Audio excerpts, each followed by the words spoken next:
Alright lads, welcome to my review of the Object 248. This is currently the top prize for the ongoing Battle Pass season, and you will have to buy the Battle Pass for 2,000 Golden Eagles, and then grind up to the rank of 75. The Object 248 is essentially an IS-1, but with a 100mm gun strapped onto the front of it. It's located at battle rating 6.3 in the 4th rank of the Soviet tech tree. While this vehicle is true to its designation, it does play very much like a heavy tank, but it is a battle rating 6.3 vehicle with the armour of the bog standard IS-1 at 5.7. The 100mm gun, although being very punchy, isn't really anything special, especially at 6.3. But with that brief overview out of the way, if you'd like to know more about this vehicle, and whether it's worth putting in the hours to grind it, stick around for the rest of the video.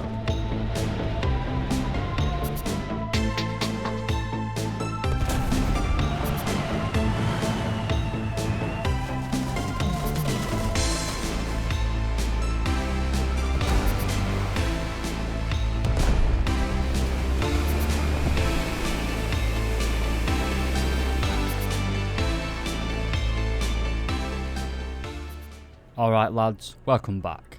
Starting as always with the mobility, and this tank is powered by an engine producing 520 horsepower. Combined with this vehicle's weight of 46.5 tons, it does give the tank a rather low power to weight ratio of 11.2 horsepower per ton. But like a lot of Soviet heavy tanks, it's surprisingly mobile. While you won't be winning any competitions for top speed or acceleration, the tank does get around the battlefield at a reasonably decent pace. However, you will struggle to react to a changing battlefield, like an enemy capping behind you. But heavy tanks have never been known for their mobility.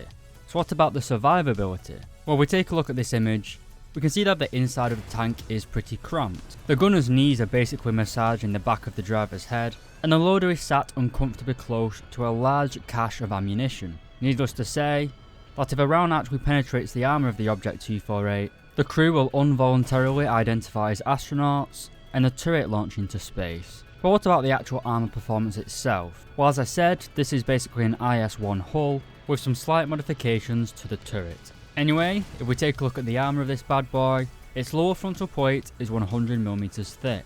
It's sloped at 24 degrees, giving it pretty good effective thickness.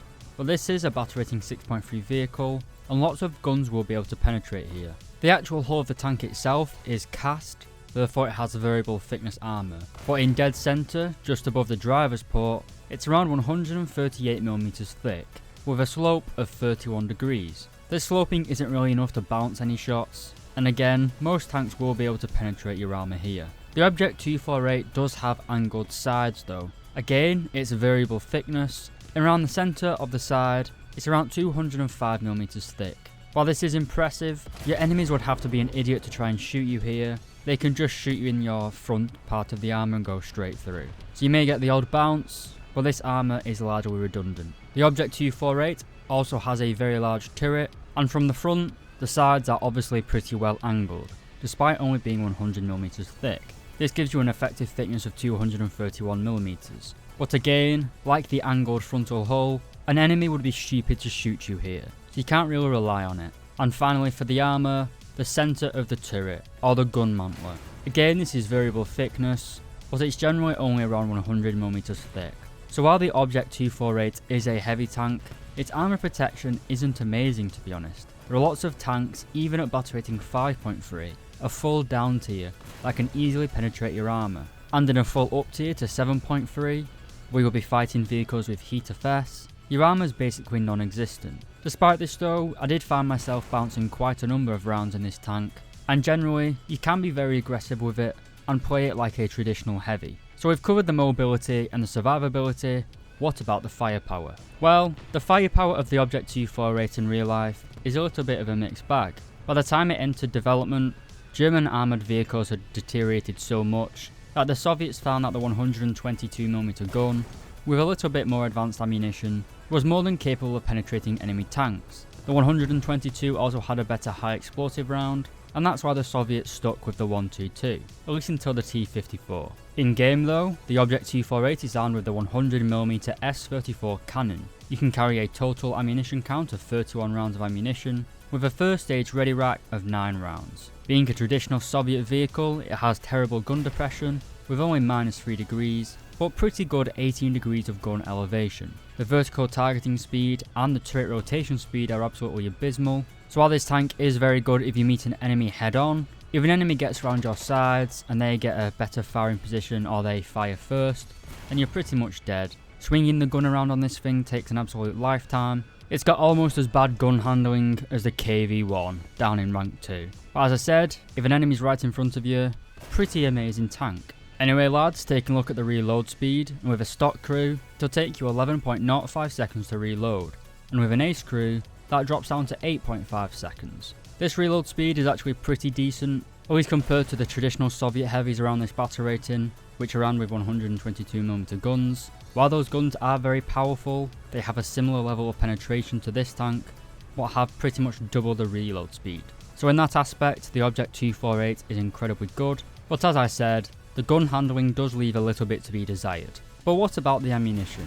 Well, there's only really one choice with this tank, the BR-412B. This travels at 895 meters per second, and at a range of 100 meters, it can penetrate 215mm of armor. It also contains 100 grams of TNT filler, giving you pretty good post-penetration damage. We also have 2 other rounds for this tank, but they aren't really worth bringing in my opinion. We've got the OF412 shell, which is our high explosive round. It contains 1.46 kilos of TNT and only penetrates 19mm of armor.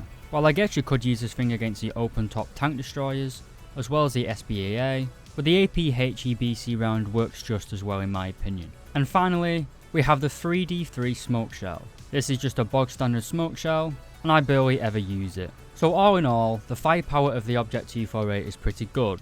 It gives you the same high penetration as the 122mm guns, and a similar level of post-penetration damage, but it gives you this in a much faster reloading gun, which all in all is a nice change compared to the other Soviet vehicles. But what about the nitty gritty of this vehicle? Well, let's start with the lineup.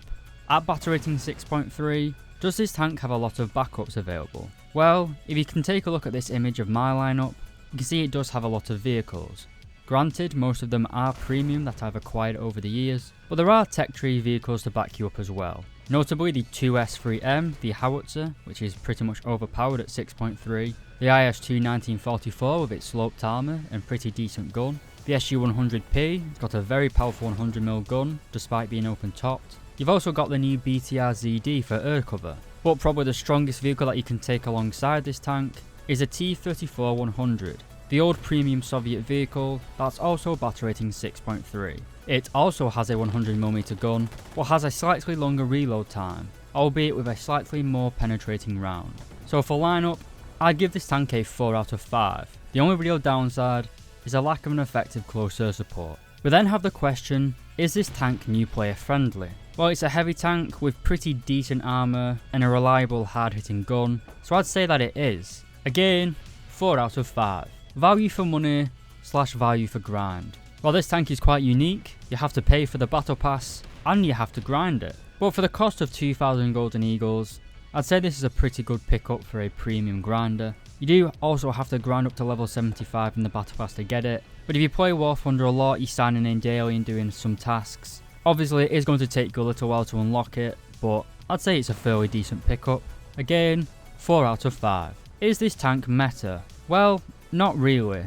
It isn't going to change the lineup that much. It isn't a force on the battlefield for change really. You see a lot of 6.7 matches or 7.0 matches where stuff like the Tiger 2, T-44-100, those sort of tanks are much more dominant than you. They are faster with just as powerful gun. This is the sort of battle rating around 6.3 upwards, where the armour of your tank doesn't really matter because the gun performance far exceeds the armour performance. Because of that, I'd give it a 3 out of 5. And finally, how cool is this vehicle? Maybe the most important factor. Well, I think this tank looks like a heavy tank should. It's big and chunky and rather intimidating. So again, I'd give it a 4 out of 5. Anyway boys, thank you very much for watching this video. I think the Object 248 is a pretty good premium, especially if you can get it for the pretty low cost of 2,000 golden eagles and a lot of grinding. It's not going to revolutionise the way you play the Soviet tech tree, but it's a good backup at 6.3. Because it's got pretty good penetration, you could use it in an up tier as well.